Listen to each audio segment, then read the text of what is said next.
1400年間互いを異端と呼び合ってきた宗派がある。でも今その壁がガラガラと崩れようとしているのだ。スンニ派のイギリス人がシーア派の総本山イランを公然と支持した。これは偶然じゃないのだ。スンニ派がシーア派を支持するってどういうこと？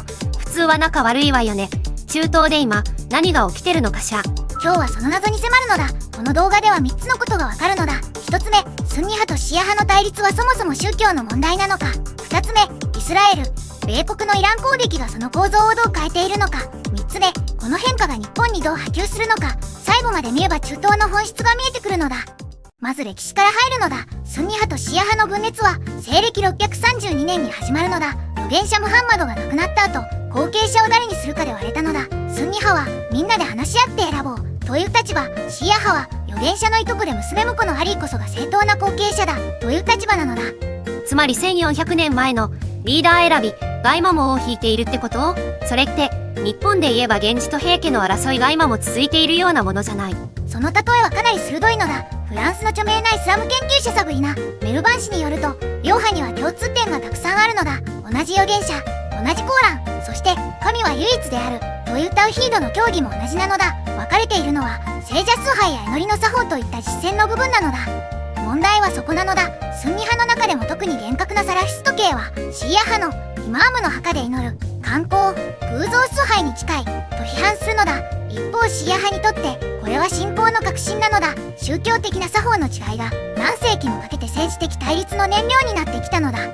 コーヒーに例えると、同じコーヒー豆で作った飲み物でもエスプレッソ派とドリップ派で本当のコーヒーはどっちだって言い合うようなものかしら。でもそれが戦争の口実になるって怖いわよね。ここが革新なのだ。実は宗派対立は宗教の問題というよりずっと政治の問題として使われてきたのだ。サウジアラビアはスンニ派国家の盟主として、イランはシーア派革命の騎士として互いに中東の覇権を争ってきた。宗教のラベルは地政学的競争の衣でもあったのだ。そして2026年2月28日、状況が一変するのだ。イスラエルと米国がイランへの軍事攻撃を開始したのだ。フランス24の報道によると、革命防衛隊情報部長のマジド・ジャデミが空爆で死亡。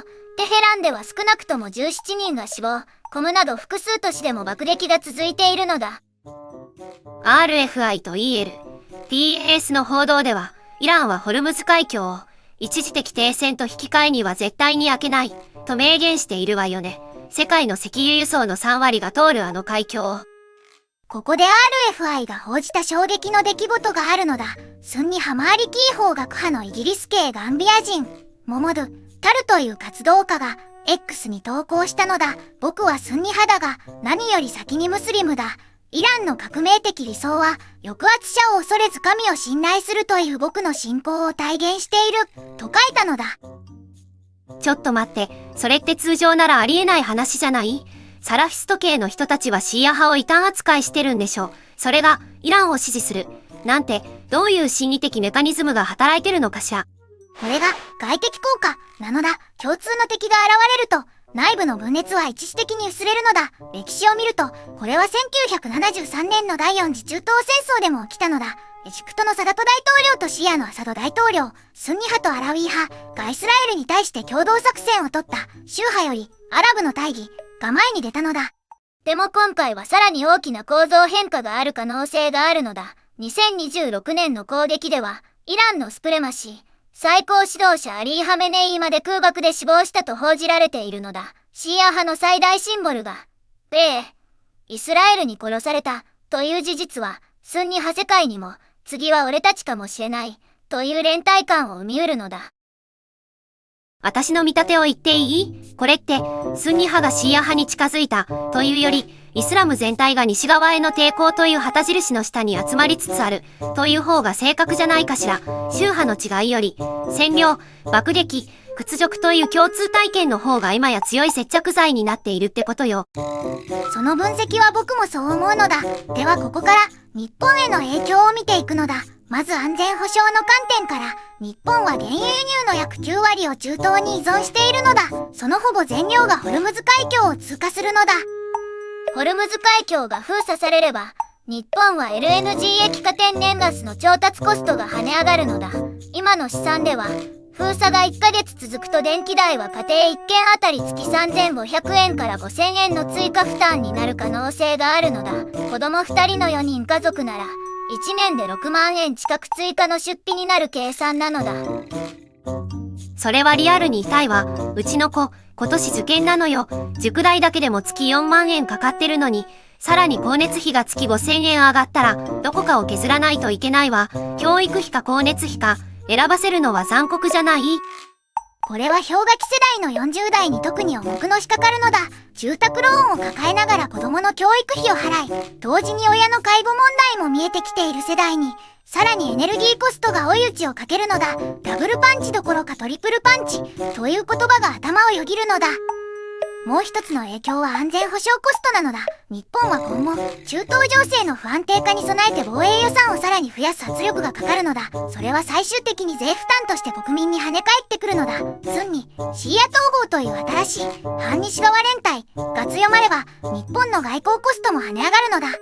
冒頭で話した1400年の壁の話に戻るのだ。スンニ派の若者がシーア排卵を支持したあの出来事、これは単なる SNS の一投稿じゃないのだ。中東で宗派より正義をという感情が世代を超えて広がっているシグナルなのだ。そしてその感情が世界の石油地図を書き換える可能性を持っているのだ。では未来シナリオを見ていくのだ。1ヶ月後の分岐がある。シナリオ A はパキスタン仲介の停戦が成立し、ホルムズ海峡が再開される。原油価格は落ち着き、日本の電気代への影響は限定的になるのだ。シナリオ B はイランが恒久的停戦でなければ開けないと突っぱね、海峡封鎖が長期化、中東全体の宗派統合論が加速し、サウジや UAE も反米路線に転じ始めるのだ。個人的にはシナリオ B の方が現実的に見えるわ。だってイランは一時停戦でホルムズを開けるという選択肢を明確に拒否しているんだもの。RFI と EL、PAS で同じことを書いてるわよ。私、これって相当根深い問題だと思うんだけど、ズンダモンはどっちのシナリオに近いと思う？僕の正直な意見を言うのだ。短期的にはシナリオ A に近い動きが出ると思うのだ。なぜなら経済的に消耗しているのはイランだけじゃないからなのだ。ただ長期的にはスンニ、シーアの壁の解け方が進めば、サウジやエジプトの民衆感情が親米政権を揺さぶる。これは1979年のイラン革命と構造的に似ているのだ。歴史は繰り返すのだ。あなたはどう思うのだ？スンニ、シーアの統合は本当に起きると思うか？コメント欄で統合進むか、あくまで一時的か、どちらか書いてみてほしいのだ。答え合わせは3ヶ月後にやるのだ。チャンネル登録と高評価もよろしくなのだ。そして毎週月曜日は週初マーケット展望をお届けするのだ。今週も地政学から経済まで深掘りするのだ。来週もまた会おうなのだ。